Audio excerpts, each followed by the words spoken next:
अनंत कोटि दंडवत सतगुरु देव। अपना चल रहा था विषय विचार चंद्रोदय का 5वां कोश आनंदमय कोश। आपको पक्षी का उदाहरण दिया था कि आनंदमय कोश मैं है, आनंद जो है अपना स्वरूप, वो किसी विषय के उस पे मिला हुआ, विषय के साथ मिलावट का जो आनंद आता है, शब्द स्पर्श रूप रस गंध मनन चिंतन, ये मैं है मिला हुआ। और अपना स्वरूप आनंद स्वरूप है। उसका लक्षण बता दिया था कि संसार का जो आनंद है वो प्राप्त होने के बाद घटता है, और स्वरूप का जो आनंद है वो स्थित होने बाद, अपने में स्थित होने पर वो बढ़ता है, वो कम नहीं होता, वो बढ़ता है। तो इस प्रकार कहा, ये 5 कोश ने आत्मा को ढक रखा है। कौन से बताए थे? आज आपको गुफा दिखाते हैं। स्थूल शरीर आपके पास है, ये अन्नमय कोश है। आप एक कल्पना करो कि एक में दूसरा है, जैसे बताया था डिब्बे लाते हैं घर के। अन्नमय के अंदर प्राणमय है, 5 कर्मेंद्रियों की तन्मात्राएं और 5 प्राण। अब उसके अंदर तीसरा कोश है मनोमय कोश। वहाँ कर्मेंद्रियां नहीं है, वहाँ 5 ज्ञानेंद्रियां हैं और मन है। 6 से मिलकर जो खजाना बना हमारे अंदर, उसने भी आत्मा को ढक लिया। अब एक में एक, अब 3 हो गए, तीसरा हो गया। अब मनोमय कोश के अंदर बुद्धि और 5 ज्ञानेंद्रियों से मिला हुआ जो भी संस्कार है वो विज्ञानमय कोश, 4 हो गए। अब विज्ञानमय कोश के अंदर जब ये सारे कोश सो जाते हैं तो केवल कारण शरीर का अज्ञान रहता है। अज्ञान ही कारण शरीर है, अज्ञान ही हमारे को शरीर देता है। शरीरों का कारण अज्ञान है। ज्ञान के बाद मरना जीना नहीं है। अवतार तो है, विभूतियां तो हैं, स्फुरना तो है, पर मृत्यु और जन्म नहीं है। तो वो 5वां कोश है आनंद में। अब इस सब ने क्या किया है? अपनी आत्मा को ढक लिया। इसके अंदर है विशेष मैं, जो बोल रही है ना, ये इसके अंदर जो 5 कोशों के अंदर जो है मैं है। अब अंदर भी है और व्याप्त भी है और बाहर भी है। ये मैं दिखती है कि मैं छोटी हूँ, एक शरीर हूँ, पर ये मैं शरीर में भी है और शरीर से बाहर भी व्यापक है। तो एक दिन आपको दर्शन होगा। तो अंदर तो आप देख ही रहे हो कि मैं आत्मा, मैं साक्षी, मैं दृष्टा। तो अब जो ये 5 कोश हैं, इसमें आनंद को भी, आनंदमय के भी तुम साक्षी हो। तो ये 5 कोश ने साक्षी को ढक रखा है। अब एक एक करके गुरुदेव इनको उतार रहे हैं कि आनंदमय कोश तू नहीं, ये तेरा नहीं, ये भी माया का है, अज्ञान से ढका है। तो आनंदमय कोश, उसके एक लक्षण और बताए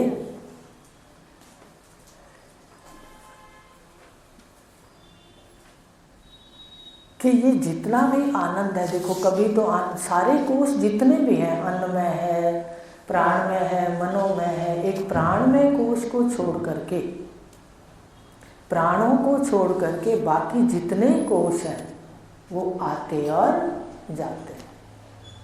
अब इस वक्त देखो आप बैठे हो, कोई सारा दिन आप आनंद में नहीं रहते, आनंद में कभी दुखी होते हो, कभी चिंता होती है। अगर ज्ञान है तो अलग बात है, लेकिन ये पड़ाव अभी हैं। और कभी शरीर, ये स्थूल शरीर नहीं होता, सुषुप्ति में सूक्ष्म शरीर भी नहीं होता, ठीक है, कारण के अंदर सूक्ष्म शरीर और स्थूल शरीर का लय होता है। तो इस प्रकार तुम इसको भी जानते हो कि ये जो शरीर है मेरे सामने, ये जो कोश है मेरे सामने हैं, ये आते और जाते हैं, और पांचों के पांचों कोश हमारे अनुभव में आते हैं। आनंद भी तो अनुभव में आता है। आपका मन आनंदित है, मैं है, उसको भी आप क्या करते हो, देखते हो। इतने में कोई दुख की बात आ जाती है तो भी आप देखते हो। तो ये सारा का सारा आपके सामने सारी ये लीला चलती है। इसका मतलब ये जड़ है, ये पांचों कोश दृश्य हैं और तुम इसके दृष्टा। इसलिए ये कोश सच्चित आनंद आत्मा नहीं है। आगे बात समझ। अब आगे लेते हैं पांचवी कला, तीन अवस्थाओं का साक्षी।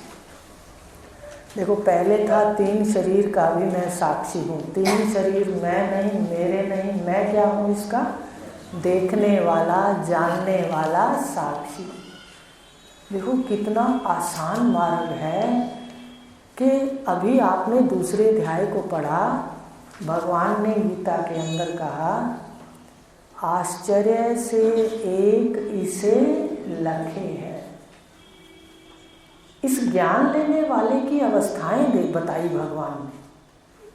उपनिषदों में ज्ञान लेने के लिए सारा कुछ बताया कि ऐश्वर्य मिलेगा, पुत्र अपने स्कूल में आएगा, जो भी संतान आएगी, पुत्र आएगा, वो ब्रह्मज्ञानी होगा, कोई अज्ञानी नहीं रहेगा, धन ऐश्वर्य आएगा। आप अश्वपति संवाद पढ़ो उपनिषद के अंदर, उन्होंने सब कुछ लिखा कि सब भोगेगा वो। तो ये बिना कुछ किए जो ब्रह्मा जी ने कहा, ये सिर्फ जानने से, मन को साफ करने से ये सब मिलेगा। तो ये तो बहुत आसान है, सुनते जाओ, बस अपने मन के गंदगी निकालते जाओ, और जो आपको अच्छा लगता है देवी देवता, वो भी कोई हर्ज नहीं है, उसको भी पूजो, पर उसके साथ ये भगवान कृष्ण को साथ रख लो, फिर आपका लाभ हो जाएगा। तो कहने का मतलब कि ये जो पांच कोश है ये भी मैं नहीं, मेरे। तीन शरीर, तीन में पांच कोश। अब पांचवी कला है कि हमने अपनी मैं में, अपनी मैं के ऊपर झूठ बोल दिए, आरोप कर दिए कि मैं शरीर हूँ। अपनी मैं में पांच कोशों के आरोप कर दिए। अब उन्होंने बताया कि तीन शरीर की तीन अवस्थाएं हैं। वो भी क्या है, आत्मा में आरोप है। तो तीन शरीर की तीन अवस्थाएं हैं। स्थूल शरीर की जागृत अवस्था, सूक्ष्म शरीर की स्वप्न अवस्था, कारण शरीर की सुषुप्ति अवस्था। देखो तीन शरीर, पांच कोश, तीन अवस्थाएं, ठीक है। अब ये कहा कि ये जो अवस्थाएं हैं जागृत, मैं जागता हूँ, मैं जागता है, मैं तो सदा जागता है, मैं तो सदा प्रकाश स्वरूप है। सोता भी, उपनिषदों के अंदर प्रश्न है, उपनिषद मुझे याद नहीं, प्रश्न याद है कि कौन कौन सोता है और कौन कौन जागता है। प्रश्नोपनिषद में होगा शायद। उसने कहा गुरुदेव मुझे ये बताओ, सोता कौन है, जागता कौन है? तो इसलिए हमें तो सारा मिक्स हो गया अज्ञान के कारण। हम तो कहते मैं सोता हूँ, मुझे स्वप्न आया, तो मैं आनंद में हूँ, गहरी निद्रा आई, मुझे गहरी निद्रा आई। सुषुप्ति में क्या कहते हो? यही कहते हैं कि मुझे गहरी निद्रा आई। ये नहीं कहते कि भाई इन पुर्जों को निद्रा आई और मैंने इन सबको देखा कि ये सोए पड़े हैं। उत्तर मिल गया प्रश्नोपनिषद का कि ये सोते हैं और आप जागते हो। तो तीन अवस्थाओं में पहली जागृत अवस्था। तो जागृत अवस्था के उन्होंने कहा किसको कहते हैं जागृत अवस्था? तो इसको ले लेते हैं। 3 अवस्थाएं कौन कौन सी हैं? अपनी पुस्तक खोल लीजिए। जागृत अवस्था, स्वप्न अवस्था और सुषुप्ति अवस्था। अब उसने पूछा, गुरुदेव जागृत अवस्था किसे कहते हैं? अब ये आपने याद करने हैं। जागृत अवस्था इंद्रियां अध्यात्म है। उत्तर दिया गुरुदेव। इंद्रियां अध्यात्म है, इनके 14 देवता, इंद्रियों के 14 देवता इंद्रियों के पीछे हैं। पुस्तक में ये बात नहीं है, आप देखो इंद्रियां बीच में हैं, आँख से आपको देख रहे हैं। अब इन इंद्रियों के पीछे देवता है और आगे इसके विषय ये बीच में है। इंद्रियां बीच में हैं, पीछे देवता है और आगे विषय है। देवता को प्रत्यक्ष होना प्रिय नहीं है। एक सूर्य देवता प्रत्यक्ष है और उसके हम दर्शन नहीं करते। उपनिषदों के अंदर 2 बार ये मंत्र है, यो असा वसौ पुरुषा सोहम अस्मि। जब सूर्य दर्शन करती थी तो बोलती थी हंसते हुए कि आप कुछ मत कहो, जो आप में पुरुष है वो इधर है। तो क्या है कि हम कोई भी कार्य श्रद्धा से नहीं करते। अब इतने देवता हैं, सारे देवता सामने नहीं आते, उनको पसंद ही नहीं है सबके सामने आना। उनको प्रत्यक्ष करने के लिए बहुत जोर लगाना पड़ता है। पर सूर्य देवता सुबह आ जाते हैं, हाजिरी भरते हैं। उनके प्रकाश में हम सब कुछ करते हैं, पर कभी धन्यवाद ही नहीं कहते। देखो कितना जीव कितना सोया हुआ है। नचिकेता को यमाचार्य ने सही कहा, हम शरीर में उठ तो जाते हैं पर जागते नहीं। उठाती तो हमें माया है, उठाती तो हमें प्रकृति है, पर जगाते सतगुरुदेव। तो इस प्रकार कहा कि ये जागृत अवस्था में कितने हो गए? 14 इंद्रियां अध्यात्म, 14 देवता अधिदैव और 14 इसके विषय अधिभूत। सारे भूत हैं ये 14, चिपट जाते हैं जीव को। चिपटते हैं। शब्द का आनंद, रूप का आनंद, रस का आनंद। रस का तो इतना आनंद है, आजकल देखती हूँ सड़क के इतने किनारे पर इतने रस तरह तरह के, और इतना ही रस, उधर से रस उधर से रस, दोनों चीजें हैं। तो ये क्या है? ये सारा इन्होंने कहा ये भूत है, आधिभूत। 14 अध्यात्म और 14 अधिदैव। कितने हो गए? 42। 14 तिये 42। अब ये जो 42 तत्वों से जिसमें व्यवहार होता है वह जागृत अवस्था है। पूछा ना उसने कि जागृत अवस्था कौन सी है? गुरुदेव जागृत अवस्था किसको कहते? कहते जिसमें 14 अधिभूत, आगे 14, फिर 14 अधिभूत, 14 अध्यात्म और पीछे 14 अधिदैव। 42 तत्व जहाँ काम करते हैं उसको कौन सी अवस्था कहते हैं? जागृत अवस्था। अब एक छोटी सी बात और बताती हूँ, यहाँ आगे आएगी तो भी कोई बात नहीं, इससे जुड़ती हुई, कि जहाँ पर हमारे स्थूल शरीर का प्रत्यक्ष व्यवहार होता है, प्रत्यक्ष होता है बिल्कुल। इन 42 पुर्जों से क्या होता है? बिल्कुल प्रत्यक्ष व्यवहार होता है, विषयों में प्रत्यक्ष संबंध होता है। ठीक है, विषय का भोग जो है वो प्रत्यक्ष होता है बिल्कुल। ये जागृत अवस्था है। अब उसने पूछा, गुरुदेव ये जो 14 अध्यात्म है ये क्या है? 14 अध्यात्म क्या है? 5 ज्ञानेन्द्रियां, 5 कर्मेंद्रियां और चतुष्ट अंतःकरण। ये 14। मुख पे ज्ञान इंद्रियां, मुख से नीचे कर्म इंद्रियां और अंतःकरण मन, बुद्धि, चित्त और अहंकार। ईश्वर की अगर हम सृष्टि देखते हैं तो आश्चर्य होता है, भगवान याद आ जाते हैं, आश्चर्य से इसको देखता है। वो कौन है? निष्ठावान पुरुष, तत्वनिष्ठ। देखो कहा ना, एक आश्चर्य से देखता है, एक इसको आश्चर्य से कहता है। बड़ा आश्चर्य होता है जब बीज देखते हैं, तरह तरह के फल देखते हैं, बड़ा ही आश्चर्य होता है। अलग अलग बीज छटक के बाहर आ जाते हैं, देखते देखते खाते हुए भोग के साथ योग होने लगता है। एक आश्चर्य से देखता है, कैसे सुंदर शरीर बनाए, कैसे इसकी व्यवस्था बनाई। आपको रहस्य भी बताया था कि जो आपके मुख के अंदर लार आती है ना, बड़े कहते भी थे, कहीं चोट लगे तो सुबह सुबह लगा लेना, कहते थे।